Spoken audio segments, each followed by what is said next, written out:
Bonjour à tous, bonjour à tous ceux qui vont suivre cette vidéo. Voilà, vraiment aussi je commence à être habitué aux vidéos. Ouais. Bon, écoutez, aujourd'hui c'est dimanche et j'espère que tout le monde a passé un bon dimanche. Je me dis, on peut avoir un temps libre de dimanche, mais ce temps libre aussi peut servir à certaines actions. Et là, je fais une vidéo en tant que grand frère parce que la plupart de ceux à qui je vais m'adresser sont des petits frères. Et ceux-là même à qui je vais parler, je veux qu'ils prennent conscience qu'ils sont des leaders d'un mouvement. Donc, c'est sur eux que se repose la pérennité de ce mouvement. Je vais m'adresser à tous ceux qui sont aujourd'hui sur les réseaux sociaux, à savoir Didier Arafat, de Bordeaux, Serge Beno, Claire Bailly, Kedjevara, Le Moula et tout le monde. Voilà. Je vais m'adresser à vous. Je veux que vous preniez conscience que vous êtes des responsables, vous êtes la tête de locomotive de ce mouvement coupé-décalé. Et qu'aujourd'hui, ce mouvement repose sur vous. Vous l'avez envoyé à un certain niveau, mais je crois que vous voulez le ramener là où vous l'avez pris. Parce que grâce à vous aujourd'hui, on parle de cette musique d'un peu partout.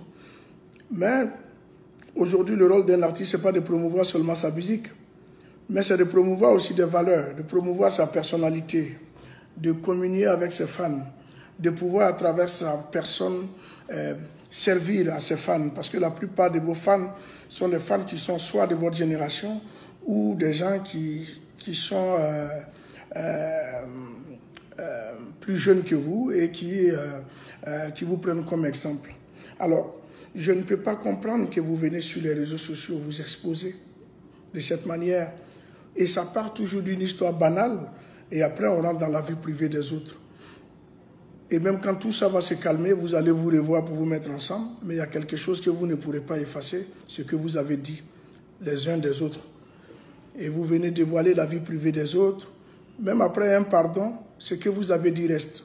C'est pourquoi je dis les réseaux sociaux, c'est un couteau à double tranchant qui peut promouvoir, qui peut vous rendre célèbre, mais qui peut aussi aller contre vous. Il faut savoir utiliser les réseaux sociaux. Les réseaux sociaux, quand on les utilise, c'est pour passer, surtout quand on est artiste, c'est pour passer des informations, pour être au contact avec ses fans au jour le jour, partager son quotidien avec ses fans, de sorte à ce que ces gens-là s'identifient à vous. En tout cas, moi, ma perception des réseaux sociaux, c'est ça, et c'est comme ça que nous l'utilisons tous. On ne peut pas utiliser les réseaux sociaux pour régler des comptes, pour régler des problèmes. On a nos téléphones, et personne de vous est en cours d'unité. Tout le monde a des unités, tout le monde a des abonnements. Vous pouvez vous appeler entre vous pour régler vos problèmes, et ça reste entre vous. Mais si vous devez à chaque petit problème venir sur les réseaux sociaux, faire une vidéo, vous attaquer entre vous, je crois qu'à un moment donné, ça risque de se retourner contre vous-même. Donc c'est pourquoi je fais cette petite vidéo-là. C'est dimanche, et je vous ai dit, donc je vais être un peu utile. Et essayer, et je ne vais pas me jouer aussi le donneur de leçons. Même moi, en tant que grand frère, je peux quand même vous interpeller sur ces faits-là. Je ne cherche pas à savoir le problème a démarré où, qui a raison, qui a fait quoi, parce que ça, c'est votre linge sale, vous pouvez le laver en famille. Mais ce que je veux appeler, c'est de mettre de l'eau dans vos vins, que chacun essaie de mettre de l'eau dans son vin. Essayez de taire cette histoire-là, parce que ce n'est pas joli. Vous exposez la Côte d'Ivoire, parce que vous êtes de dignes représentants de ce pays.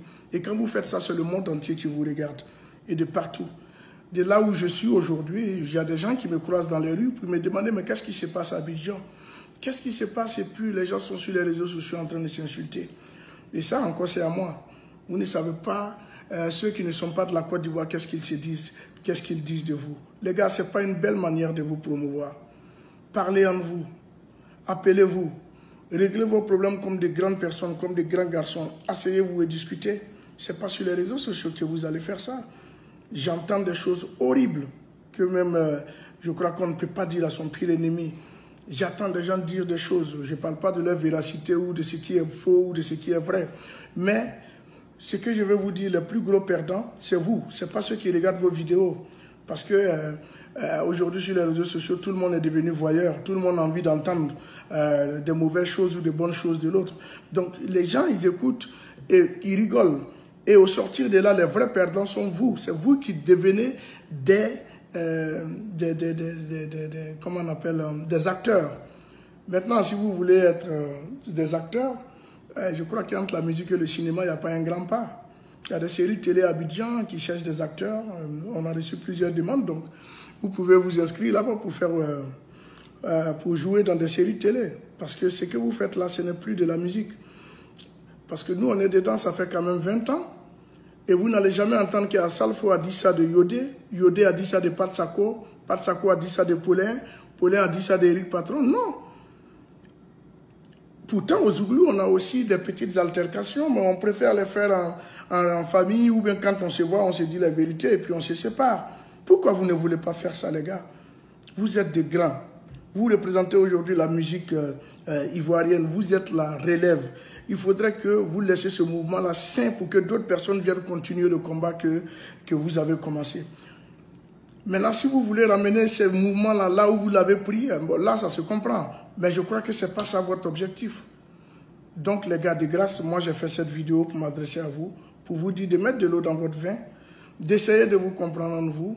S'il y a un mouvement qui ne vous a pas plu, s'il y a des dettes en vous que vous devez régler, appelez-vous parler. Les Ivoiriens n'ont pas besoin de savoir tout ça. Les Ivoiriens ont besoin de danser sur vos musiques.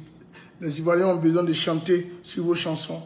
Les Ivoiriens ont besoin de se réjouir, de se régaler sur vos trucs. Hein? Même on dit on a 2 ans des élections présidentielles. Vous êtes même plus sur les réseaux sociaux que les politiciens. Ça c'est quoi ça, les gars? Bon, c'est dimanche. On a un petit temps. On s'est dit on va consacrer quand même 7 minutes de notre temps pour vous parler. Donc, moi, je me suis adressé à vous en tant que grand frère. Et je termine cette vidéo en vous disant, à bon entendeur, salut.